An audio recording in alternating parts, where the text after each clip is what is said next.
નમસ્કાર ગુજરાત અત્યારના તાજા હવામાન સમાચારની અંદર ફરી એક વખત આપનું હાર્દિક સ્વાગત છે। ગુજરાત રાજ્યમાં ફરી વખત વાદળોનો ઘેરાવો જોવા મળી રહ્યો છે।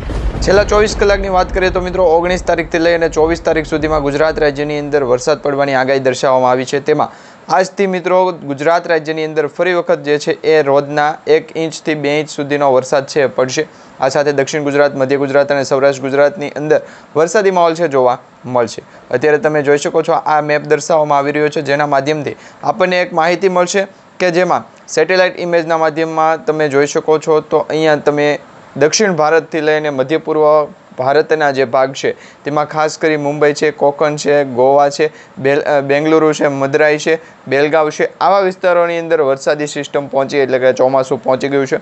તમને ખ્યાલ હોય તો મિત્રો છેલ્લા 24 કલાકની અંદર ચોમાસાનું જે આગમન છે એ ભારત દેશમાં થઈ ગયું છે, એટલે કે ચોમાસાની વિધિવત રીતે છે શરૂઆત થઈ ગઈ છે। હવે આ ચોમાસાની ગતિ છે એ આગળ વધશે, કારણ કે હવે દક્ષિણ ભારત, મધ્ય ગુજરાત અને મધ્ય પૂર્વ ભારતની અંદર ચોમાસાના દિવસો શરૂ થશે। વરસાદની આગાહી એટલા માટે દર્શાવવામાં આવી રહી છે કારણ કે મિત્રો હવે દરરોજ 1 થી 2 ઇંચ સુધીનો વરસાદ ગુજરાત રાજ્યમાં નોંધાઈ શકે। સાથે વાવાઝોડાની પણ એક મોટી આગાહી સામે આવી છે। કયા કયા ભાગની અંદર વાવાઝોડાની અસર જોવા મળશે તેની પણ સૌથી મોટી અપડેટ તમને જણાવીએ। મિત્રો વિવિધ મોડલોના ભાગરૂપે આપણે જ્યારે પણ આગાહી મેળવતા હોઈએ છીએ ત્યારે આ GFS મોડલ, અમેરિકન મોડલ છે, આઇકોન મોડલ છે, તેમજ ECMWF મોડલ, આ તમામ મોડલના ભાગરૂપે આપણે આગાહી મેળવતા હોય। આ વખતે પણ આપણે જે છે એ ECMWF મોડલ, GFS મોડલ અને આઇકોન મોડલના માધ્યમથી આપણે આગાહી મેળવશું। હવે તમને જણાવીએ ગુજરાત રાજ્યનું વાતાવરણ માત્ર જાણીશું એવું નહીં મિત્રો, સમગ્ર ભારત દેશની અંદર કયા કયા રાજ્યોની અંદર વરસાદ પડ્યો છે, કયા રાજ્યની અંદર હજી પણ ચોમાસાની શરૂઆત થવા જઈ રહી છે, ચોમાસું કેટલા દિવસો સુધી ચાલવાનું છે, એવા ઘણા બધા પોઈન્ટ છે એ આજે આપણે કવર કરીશું। આજના વિડીયોની અંદર તમને વધારે માહિતી એ પણ જણાવી દઈશું કે ગુજરાત રાજ્ય ઉપર જો ચોમાસાના વરસાદની આગાહી દર્શાવવામાં આવી હોય, સૌપ્રથમ ગુજરાતમાં કયા ભાગની અંદર વરસાદ પડશે, ચોમાસાની શરૂઆત થઈ છે તો ગુજરાતના કયા કયા જિલ્લાઓની અંદર ચોમાસાની શરૂઆત થવાની છે, દરેક માહિતી અને દરેક આગાહી તમને આજના વિડીયોની અંદર જણાવી દઈશું। ખાસ કરીને આજનો વિડીયો તમે છેલ્લે સુધી જોતા રહેજો। જે પણ મિત્રો આપણી આ યુટ્યુબ ચેનલમાં નવા છે એમને વિનંતી છે ચેનલને સબસ્ક્રાઇબ નથી કરી તો અત્યારે સબસ્ક્રાઇબ કરી લેજો, કારણ કે મિત્રો હવે તમને દરરોજ વહેલી સવારે, બપોર અને સાંજે ત્રણેય ટાઈમ ગુજરાત રાજ્યના ચોમાસાના હવામાન સમાચાર, ભારત દેશની અંદર વાતાવરણ કેવું રહેવાનું છે તે અને વાવાઝોડાને લગતા જેટલા પણ સમાચાર હશે દરરોજ તમને મળતા રહેશે। તો ત્યારે મિત્રો તમને આજના વિડીયોની શરૂઆતમાં તમને જણાવી દે કે અરબ સાગર અને બંગાળની ખાડી આ બંને ભાગ પરથી છે ચોમાસાના દિવસો શરૂ થયા છે, એટલે કે ચોમાસાની જે શરૂઆત છે એ થઈ છે। અત્યારે અરબ સાગરના દરિયાની અંદર તમે જોઈ શકો છો આ પ્રકારનું લો પ્રેશર સિસ્ટમ સક્રિય થયું છે અને બંગાળની ખાડીની અંદર તો અંદમાન નિકોબારના ટાપુમાં જે છે એ વાવાઝોડાની સિસ્ટમ સક્રિય થઈ છે। પરંતુ સૌથી મહત્ત્વની બાબત એ કે અરબ સાગરના દરિયાની અંદર જે પટ્ટો દર્શાવવામાં આવી રહ્યો છે એ વાદળોનો પટ્ટો છે।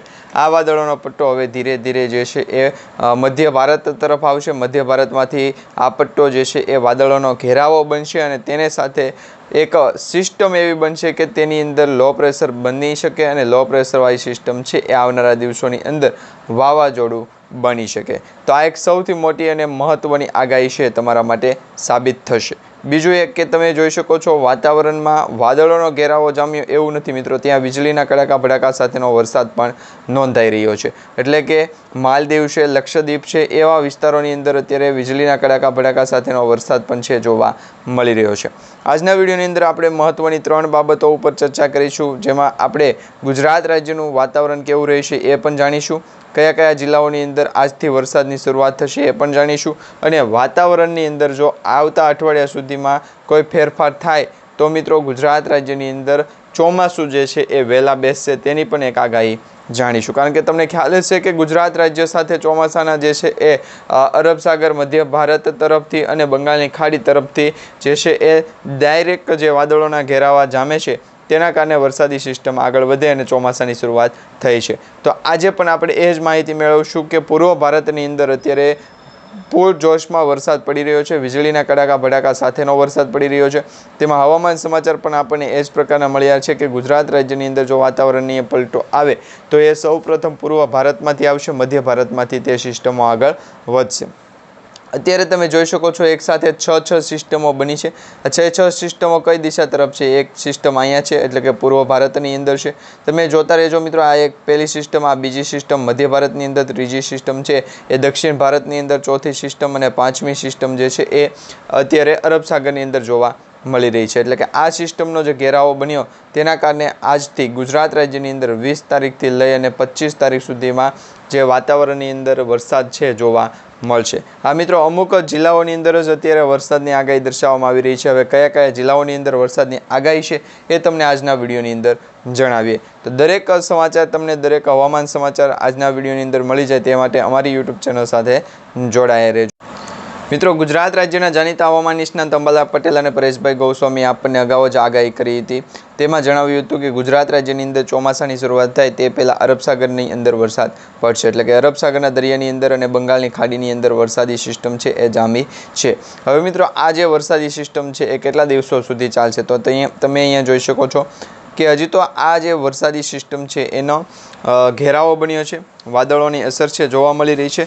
અને આ વાદળોની અસર ચોમાસાના વાદળોની અસર છે એટલે કે મિત્રો લોંગ ટર્મ માટે ચાલવાની છે. આજથી લગભગ 3 થી 4 મહિના સુધી ચોમાસું છે ગુજરાત રાજ્યમાં ચાલવાનું છે. ભલે દરેક લોકો એમ કહેતા હોય કે આ વર્ષનું ચોમાસું નબળું છે, વરસાદ ઓછો છે, એવું નથી મિત્રો. આ વર્ષે જે ચોમાસું છે એ ફૂલ ભયંકર સાબિત થશે. વાવાઝોડા પણ જોવા મળશે અને ખાસ કરીને સાયક્લોનિક અસરો પણ જોવા મળવાની છે. તો આવી મહત્ત્વની બાબતો તમને સૌપ્રથમ જણાવીએ તો એ પહેલાં તમે ખાસ કરીને જોઈ લેજો. આ સેટેલાઇટ ઇમેજ છે તેમાં દર્શાવવામાં આવી રહ્યું છે કે ઘણા બધા જે ભાગ છે એ ઘણા બધા ભાગની અંદર વરસાદી સિસ્ટમ જે છે એ અવારનવાર જોવા મળતી હોય છે. એક તો મિત્રો ઉત્તર ગુજરાત, મધ્ય ગુજરાત અને પૂર્વ ગુજરાતના જિલ્લાઓની અંદર વરસાદી સિસ્ટમ આજથી શરૂ થશે. એમાં પણ દક્ષિણ ગુજરાતની અંદર છે એ ચોમાસાના વરસાદ સૌપ્રથમ શરૂઆત થશે. અહીંયા તમે મેપમાં જોઈ શકો છો, જેમાં દક્ષિણ ગુજરાતના 3 થી 4 એવા જિલ્લાઓ છે કે ત્યાં વરસાદ શરૂ થશે. અને બીજું એક ઉત્તર ગુજરાતની અંદર વરસાદ છે સૌપ્રથમ આ વર્ષનો સિઝનનો છે એ પડવાનું શરૂ થશે. તેમાં દક્ષિણ ગુજરાતની વાત કરવામાં આવે તો સુરત છે, વલસાડ છે, નવસારી છે, દાદર નગર હવેલી છે, દમણ છે, તેમજ મુંબઈ મહારાષ્ટ્ર બોર્ડર લાગુના વિસ્તારો છે, વાપી, સેલવાસ છે, આ તમામ ભાગની અંદર પહેલા વરસાદ પડશે. ત્યાર પછી વરસાદ ચોમાસું જે છે એ મિત્રો વડોદરા સાઈડ જશે એટલે કે દક્ષિણ ગુજરાતથી લઈ અને પૂર્વ ગુજરાત તરફ જશે. અને ત્યાંથી મિત્રો તમે જોઈ શકો છો એ પ્રમાણે પૂર્વ ગુજરાતની અંદર અમદાવાદ છે, તેમજ દાહોદ છે, આ સાથે છોટાઉદેપુર છે, ઘણા બધા એવા જિલ્લાઓ છે કે તેની અંદર ચોમાસાનો વરસાદ છે હવે 1-2 દિવસની અંદર શરૂઆત થઈ જશે. આ મિત્રો પ્રી મોન્સૂનની એક્ટિવિટી દર્શાવવામાં આવી છે. એટલે કે અંબાલાલ પટેલે આ પ્રી મોન્સૂનની એક્ટિવિટી આપણને એટલા માટે કહી છે કારણ કે આ પ્રી મોન્સૂન એક્ટિવિટીમાં જે પ્રકારનો વરસાદ પડતો હોય છે તે જ પ્રકારનો વરસાદ આખા સિઝનેબલ હોય છે. એટલે કે સિઝનની અંદર એ જ પ્રકારનો વરસાદ ખાબકતો હોય છે. તો આ પ્રી મોન્સૂન એક્ટિવિટીમાં વરસાદી સિસ્ટમનો જે વાતાવરણનો ઘેરાવો જામ્યો તેમાં પણ આપણને અગાઉ એ માહિતી મળી હતી કે દક્ષિણ ગુજરાતની અંદર ચોમાસાની શરૂઆત થઈ ગઈ છે. હવે દક્ષિણ ગુજરાતની અંદર જો વરસાદ ભૂકા બોલાવે તો 1-2 દિવસની અંદર તે જે છે એ રાજકોટ તરફ, અમરેલી તેમજ વેરાવળ, ગીર સોમનાથ, ભાવનગર, મહુવા તેમજ રાજુલા, અમરેલીથી સાવરકુંડલા, બગડાના, બોટાદ છે તે આ જે નાના નાના ગામડાઓ છે, નાના નાના જિલ્લાઓ, તાલુકાઓ છે તેની અંદર વરસાદ છે એ હવે 1-2 દિવસની અંદર જોવા મળી શકે છે. મિત્રો, આ જે કોલા વેધર દ્વારા પ્રિડિક્શન આપવામાં આવી, સૌથી મહત્ત્વની બાબત એ કે તમે જ્યારે કોલા વેધરનું અનુમાન જોવો છો એ સ્કાયમેટનું અનુમાન અને અંબાલાલ પટેલનું અનુમાન, ત્રણેય અનુમાન ભેગા કરીને જુઓ તો ચોમાસાના વરસાદની તમને ખરેખરની મજા આવશે. એટલે કે વરસાદ જે છે કઈ તારીખે પડે છે, કઈ તારીખ સુધી ચાલવાનો છે, લો પ્રેશર સિસ્ટમ બનવાની છે કે કેમ, અને સાથે સાથે લો પ્રેશર સિસ્ટમ બને કે ના બને પરંતુ એની સાથે જો વરસાદી વાતાવરણ જામ્યું હોય, વાદળોનો ઘેરાવો જામ્યો હોય તો દરેક અપડેટ છે તમને તાત્કાલિક મળી જાય, જેમ આપણી આ યુટ્યુબ ચેનલના માધ્યમથી તમને માહિતી મળે છે. હવે મિત્રો, તમને બીજી એક માહિતી જણાવવાની છે કે ગુજરાત રાજ્યની અંદર હવે મિત્રો હીટ વેવ ગયો છે. એટલે કે હીટ વેવની આગાહી હવે ગુજરાત રાજ્ય ઉપર થવાની નથી. આવતીકાલથી 2 ઇંચ સુધીના વરસાદની આગાહી દર્શાવવામાં આવી અને અત્યારના તાજા હવામાન અપડેટ એવા છે કે ગુજરાતની 3 દિશા તરફથી વરસાદ ચોમાસાની છે એ શરૂઆત થશે. તેમાં એક દક્ષિણ ગુજરાત છે, એક છે પૂર્વ ગુજરાત અને એક છે ઉત્તર ગુજરાત. ઉત્તર ગુજરાત એટલે કચ્છ લાગુના જિલ્લાઓ છે, કચ્છ લાગુના વિસ્તારો, મોરબી છે, સાવરકુંડલા છે, સાબરકાંઠા છે. દક્ષિણ ગુજરાતમાં ઉત્તર ગુજરાતના ઘણા બધા જિલ્લાઓ છે એનો સમાવેશ થાય છે. હવે આ વરસાદી સિસ્ટમ જો વાતાવરણની અંદર એકાએક પલટો લાવી શકે તો વરસાદ જે છે ભૂકા બોલાવી શકે. એટલે કે છેલ્લા 2 દિવસ પહેલાં પણ આ અંગે આપણે ચર્ચા કરી હતી કે ગુજરાત રાજ્ય ઉપર ચોમાસાના વરસાદી આગાહી છે દર્શાવવામાં આવે છે, પરંતુ ચોમાસાનો વરસાદ હજી સુધી ગુજરાત રાજ્યમાં નથી નોંધાણો. તેની પાછળનું કારણ મિત્રો આપણે જે વિડીયોની શરૂઆતમાં જાણ્યું છે કે લો પ્રેશર સિસ્ટમો બની રહી છે, પરંતુ તેનો ટ્રેક જો બદલાઈ જાય તો ટ્રેકની અંદર કોઈ પણ પ્રકારના અવરોધ આવી જાય, કોઈ પણ પ્રકારના ચેન્જીસ થઈ જાય તો વરસાદી સિસ્ટમની આગાહી છે એ બદલાઈ જાય. હવે ઘણા બધા મિત્રોની કમેન્ટ આવે છે કે જે પ્રમાણે તમે આગાહી કરો છો એ પ્રમાણે વરસાદ નથી પડતો. તો મિત્રો એ દરેક મિત્રોને જણાવવાનું છે કે ચોમાસું બેઠું છે. અંદમાન અને નિકોબારમાં તો અત્યારે જે છે એ ચોમાસાના વરસાદે ઉપાડો લીધો છે, પરંતુ તમને એક માહિતી જણાવીએ કે 26 મેના રોજ કેરળમાં ચોમાસાની એન્ટ્રી થશે. હા મિત્રો, અત્યારે વરસાદ ખાબકી રહ્યો છે, પરંતુ એ પ્રી મોન્સૂનની એક્ટિવિટી છે. 15 જૂન પછી ગુજરાત રાજ્યની અંદર ચોમાસાના એન્ટ્રી થવાના એંધાણ અત્યારે દર્શાવવામાં આવી રહ્યા છે. અંદમાન અને નિકોબારના ટાપુની અંદર મિત્રો ગેટવે ઓફ મોન્સૂન જે છે એ કહી શકાય કે અત્યારે ગેટવે ઓફ મોન્સૂન બની ગયું છે. હવે મિત્રો તમે ખાસ જાણી લેજો કે અરબ સાગરના દરિયાની અંદર જો સક્રિય થયેલી સિસ્ટમો આગળ વધવા માંડે, એટલે કે આ વર્ષે અરબ સાગરના દરિયાની અંદર ઘણી બધી સિસ્ટમો સક્રિય થવાની છે.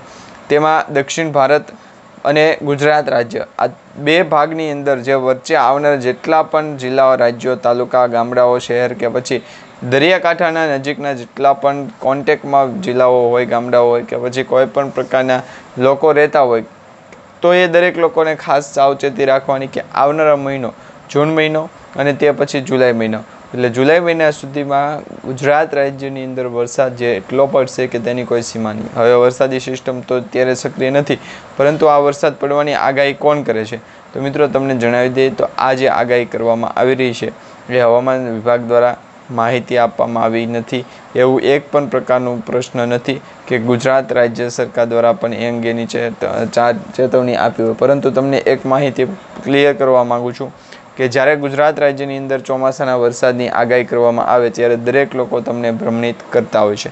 હવે સાચો અર્થ એ થાય છે કે આ વર્ષનું ચોમાસું, ગુજરાત રાજ્યનું ચોમાસું હીટવેવના કારણે જે છે સાયક્લોનિક સર્ક્યુલેશન બનશે, તેના કારણે વરસાદી માહોલ છે જામશે, પરંતુ આ વર્ષના ચોમાસાની અંદર જ્યારે પણ ખેડૂતોની ભૂખ હશે એ ભાંગશે નહીં. જેટલા પણ ખેડૂતોને દાળિયા મળશે, પરંતુ એની જે વરસાદની અછતના કારણે પાક થાય અને વરસાદને લીધે પાક થાય, તે બંને પાકની અંદર મોટો ડિફરન્સ ગણવામાં આવી રહ્યો છે. હાલ પૂરતી આ એક પ્રશ્નને લઈને સૌથી મોટું રામાયણ છે એ જામી ગઈ છે. હવે વરસાદી આગાહી 2 થી 3 કલાકની અંદર પડાવવી જોઈએ, નહીંતર ગુજરાત રાજ્યની અંદર 2 થી 3 કલાકની અંદર બોમ્બ વિસ્ફોટ થઈ શકે છે. તો આ માટે જે સમાચાર મળી રહ્યા છે, ક્યાંથી મળ્યા, કઈ રીતના મળ્યા, એ તમને હવે આવતીકાલના વિડીયોની અંદર જણાવી દઈશું.